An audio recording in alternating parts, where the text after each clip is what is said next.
प्रिय विद्यार्थियों नमस्कार। हमारे यूट्यूब चैनल आकृष्ट क्लासेस पर आपका स्वागत है।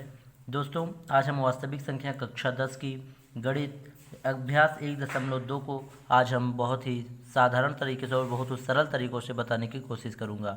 फिर भी अगर कहीं पर आपको समझ ना आए तो आप हमें निसंदेह डाउट अपना पूछ सकते हो और मैं आपके हर एक कमेंट का इंतजार करूंगा और उसे सॉल्व करने की कोशिश जल्द से जल्द करूंगा। तो चलिए हम चलते हैं क्वेश्चन नंबर 1 की ओर। क्वेश्चन नंबर 1 कह रहा है, यदि HCF 26 और 169 का 13 है तब LCM 26 और 169 का ज्ञात कीजिए। तो कैसे करोगे?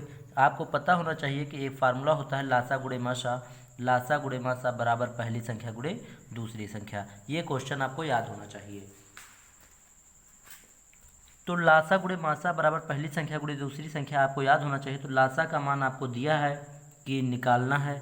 लासा आपको कह रहा है कि निकालना है। मासा आपको दिया है 13, वह पहली संख्या दी है 26 और दूसरी संख्या दिया है 169। तो लासा मतलब एलसीएम जिसे हम बोलते हैं। तो ये 26 ऐसे रखो, गुणे में 169 ऐसे रखो, और ये जो 13 है इधर गुणे में, लासा के गुणे में जो 13 है वो अगर अपना इस बराबर के उस बार जाएगा तो गुणे का चीज़ भाग में हो जाता। तो ये गुणे में ही है और ये गुणे वाली चीज़ इधर आएगा तो भाग में हो जाएगा। तो 26 गुणे 69 ऐसे लिख लिया, और ये 13 इधर गुणे में था और बराबर के जब उस पार गया तो भाग में हो गया। अब 13 दूना 26, 2 आया तो 2 को 169 से गुणा कर दिया।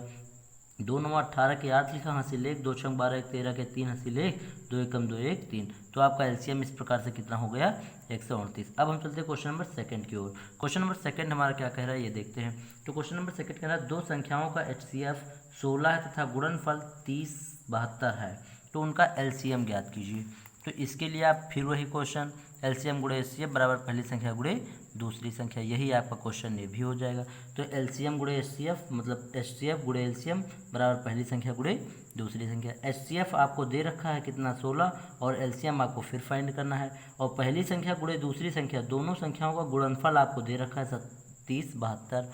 अब करेंगे क्या? LCM एज इट इज लिखेंगे, बराबर के उस पार में 30 72 लिखेंगे, और ये गुणे वाला जो 16 है इधर का, ये जब बराबर के उस पार जाएगा तो ये गुणे वाला चिन्ह नीचे आकर भाग में हो जाएगा। तो नीचे 16 से हमने भाग कर दिया, तो 16 से इसको जब काटेंगे तो 192 टाइम्स जाएगा। तो LCM इज इक्वल टू हो जाएगा 192। आंसर यही हो जाएगा आपका। अब हम चलते हैं क्वेश्चन नंबर 3 की ओर।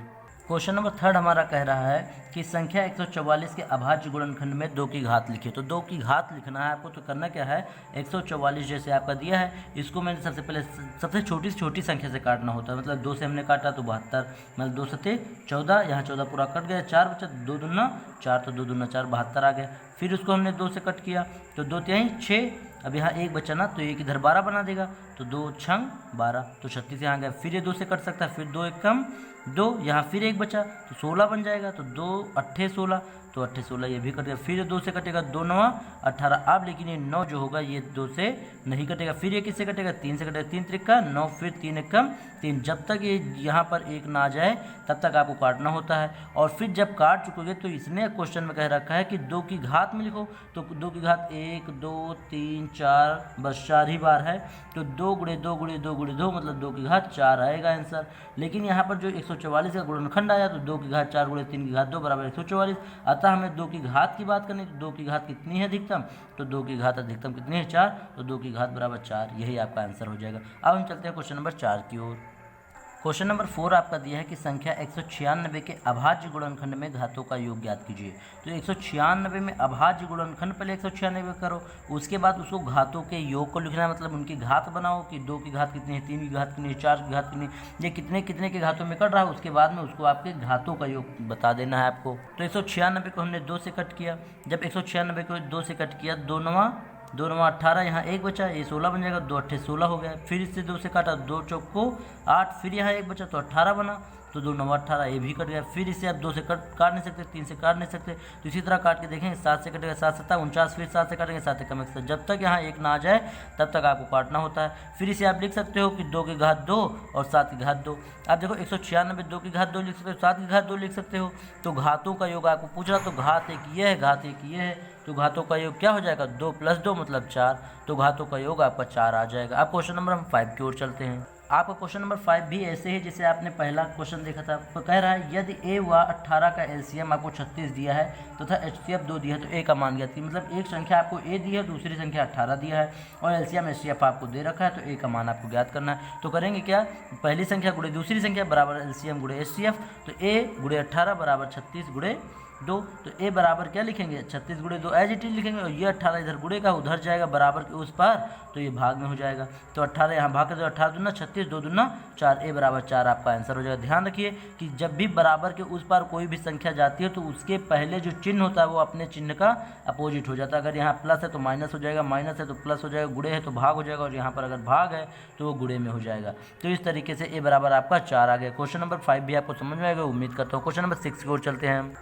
क्वेश्चन नंबर 6 हमारा कहता है यदि पी व क्यू धनात्मक पूर्णांक इस प्रकार है कि पी बराबर A B square and Q बराबर ए स्क्वायर बी, जहाँ पी व क्यू अभाज्य संख्या है, तब एलसीएम आपको ज्ञात करना है पी क्यू का। तो एलसीएम आपको ज्ञात करने के लिए आपको पता ना होता है लिस्ट कॉमन फैक्टर होता है, लिस्ट कॉमन फैक्टर अधिकतम पावर वाला लिया जाता है। तो आप कैसे करोगे, तो जैसे दिया है आपका पी बराबर ए बी स्क्वायर, ये आपको दे रखा है, क्यू बराबर ए स्क्वायर भी दे रखा है, तो एलसीएम आपको क्या करना है, फाइंड करना है। क्योंकि आप जानते हो, क्या जानते हो कि एलसीएम आपका क्या होगा, दी गई संख्या का अधिकतम कॉमन होता है या अधिकतम कॉमन का घात होता है। अतः एलसीएम बराबर क्या हो जाएगा, यहाँ पर देखिए ए का अधिकतम पावर 1 है, यहाँ पर ए की अधिकतम पावर 2 है, मतलब अधिकतम पावर दोनों में ए की कितनी है 2, तो ए की पावर 2 हो जाएगी। तो यहाँ आपने लिख दिया है क्या, ए की पावर 2। और यहाँ पर देखिए दोनों में ए बी की पावर यहाँ 2 है, बी की पावर यहाँ 1 है, लेकिन बी दोनों में अधिकतम पावर कितने की है, 2 की।